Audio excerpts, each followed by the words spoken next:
Greetings! This time I'm going to turn my attention to Funimation and their still upcoming entry into the UK anime streaming sphere.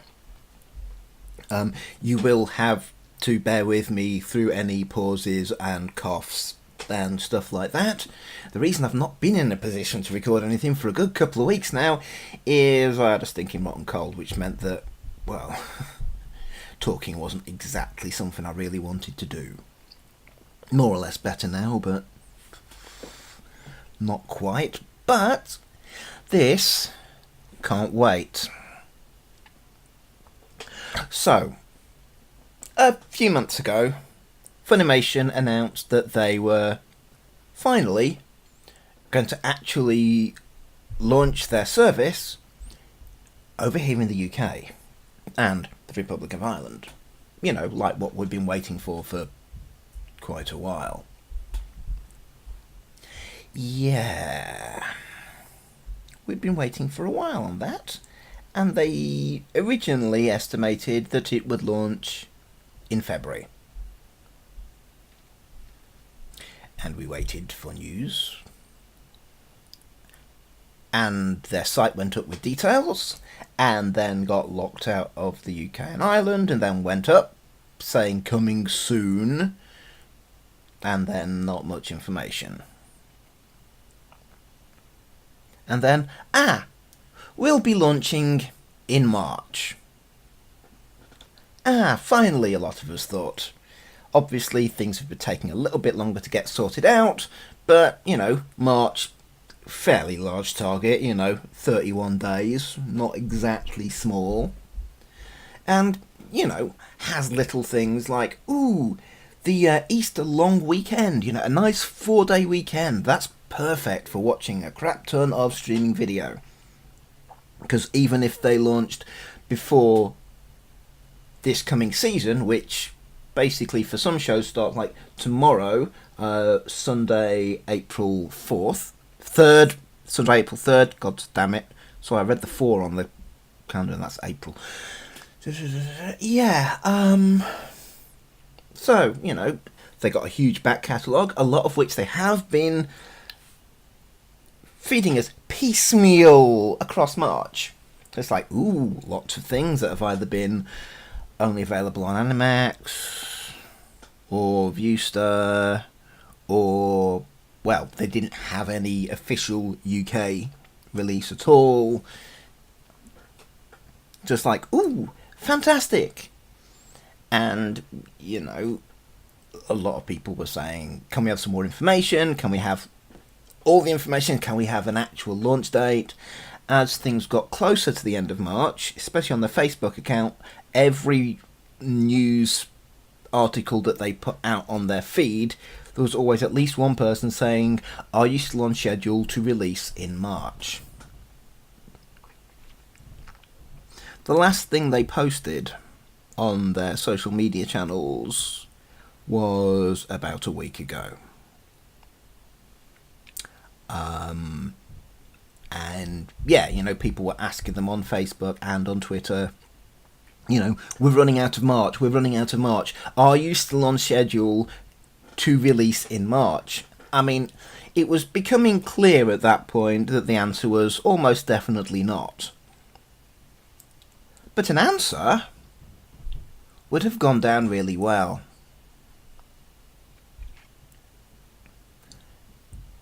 Cue March 31st. Cue a lot of rather snarky things of, yeah, we're sort of on the last day of March now, are you going to release or not? And, after, by that point, about 3 or 4 days of complete silence, when they'd said, we are releasing in March, and then went dead, it's like, yeah, of course people were a little bit concerned and a little bit narked.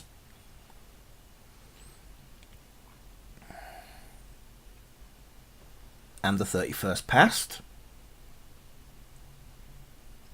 And April 1st rolled along. Few people reacting in one of two ways. One was, well, you run out of March, are you going to release or not? And the other one was, well, this is obviously one great big elaborate April Fool. I mean, yeah, if you're going to have any sort of problematic PR, you want to get it cleared up before April 1st. You really do.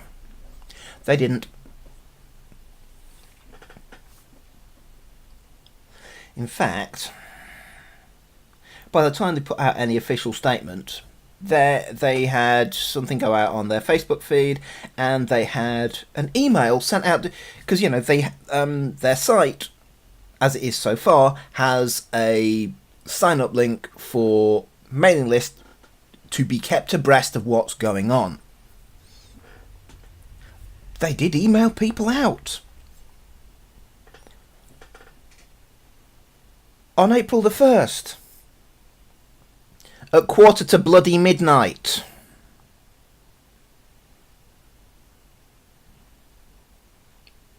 Exactly.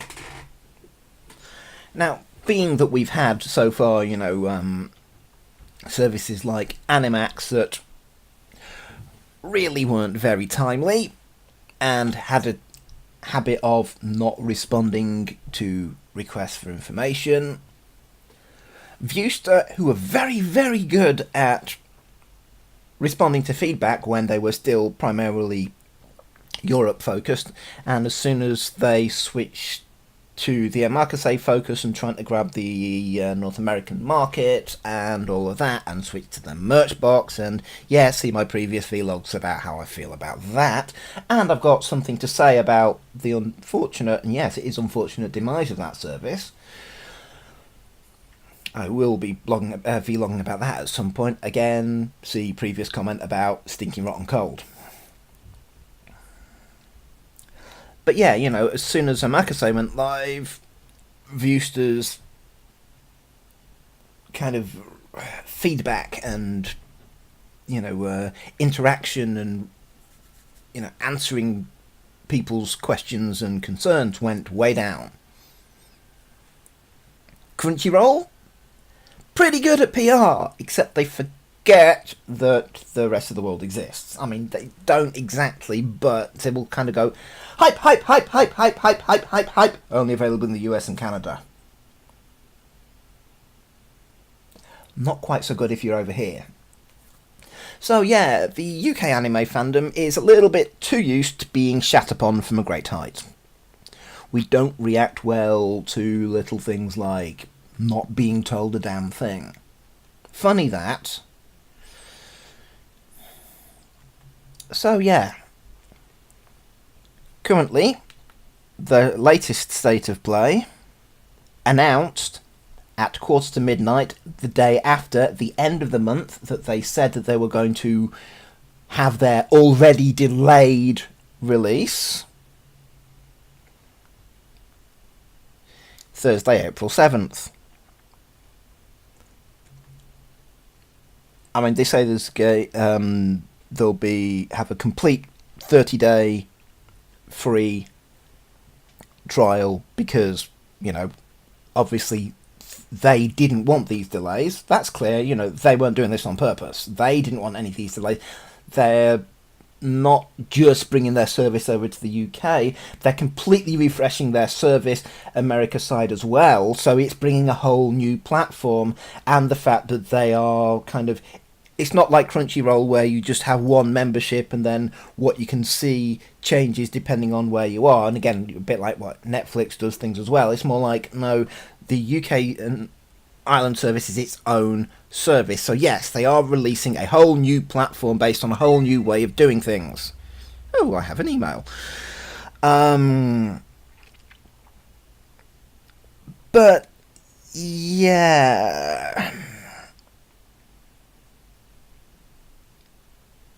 it's a little bit restricted.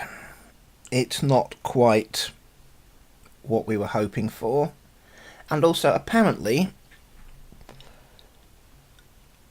they're only releasing with this season stuff, so the catalogue is coming later.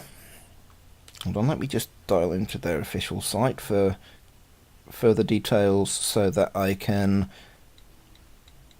get things right. Apologies for the jump cut. between a coughing fit and being able to pick up on some of the accurate information from the website, which I got wrong when I was going off the top of my head. Okay, so what content will be available on the site at launch? Winter and Spring 2016 simulcast shows. Majority of catalogue content.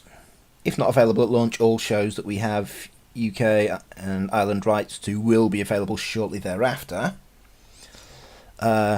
What shows does Funimation have for spring simulcast in the UK? My Hero Academia, Assassination Classroom Season 2, Endride, Concrete Revolution Season 2, Rainbow Days, 3 Colours, 3 Leaves, High Fury.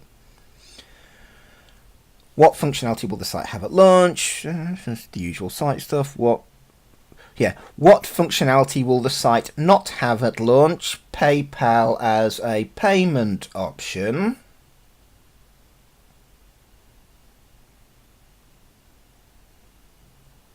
Yeah.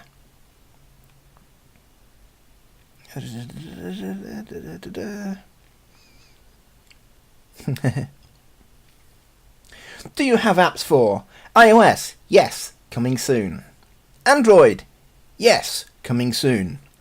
Windows 10? Yes, coming soon. Amazon Kindle Fire? Yes, coming soon. PS3, PS4, PS Vita, Xbox 360, Xbox One, Wii U, Roku, Apple TV, Amazon Fire TV, coming later this year. So, if you want to watch TV programmes on a television set without faffing around with shit that really doesn't work very well, like AirPlay and Chromecast, personal experience, I've not had good reactions with AirPlay. It's always been problematic. Plus, why would I be wanting to stare at a screen and then kind of manipulate a timeline on here when everything else I usually do through a single remote at best and a device-specific remote like for my PS4 at worst. Yeah. And again, the problem is, it's not so much the news that's got me pissed off. It's the fact that they waited so bloody long to give us this stuff that we'd been clamouring for all bloody month. If they'd been able to announce the feature lineup, as restricted as it is, if they'd got the feature lineup announced by about midway through March, if this delay had been announced at or before they actually went silent, and if they'd been able to get PayPal up and running first thing, because that will cost them. Anybody who prefers to pay by PayPal is not going to sign up directly. They will wait. Because, if you use PayPal so that all of your payment details are in one place, and you've just got one place where if something goes wrong, you can change passwords or change card details, or for whatever reason you don't like more companies than need to having your card details, giving someone details even as a short-term measure until they implement PayPal is a waste of time. So if PayPal's coming soon, anybody who uses PayPal is just going to wait. Yeah. I think they dropped the ball here. I mean, I think they've got a strong offering. Once everything's set up, it is going to be good. But I think they bungled the launch. They needed more clear communication, much more clear communication. They needed to try to get some of this stuff sorted earlier because, like I said, for me personally, any video on demand service, the bare minimum I need is HD content, a paid subscription to get rid of adverts, preferably PayPal, or if not, tied to some other thing which I already have my payment details locked into. For example, anything which uses Amazon payments is fine because I have an Amazon account. And TV connected apps. Those are the must-haves. And once again, we've got a service that's kind of going, well, we're going to launch everything but the must-haves.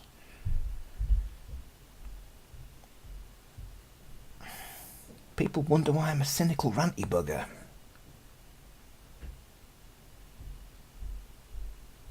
Better communication, TV apps, convenient method of payment.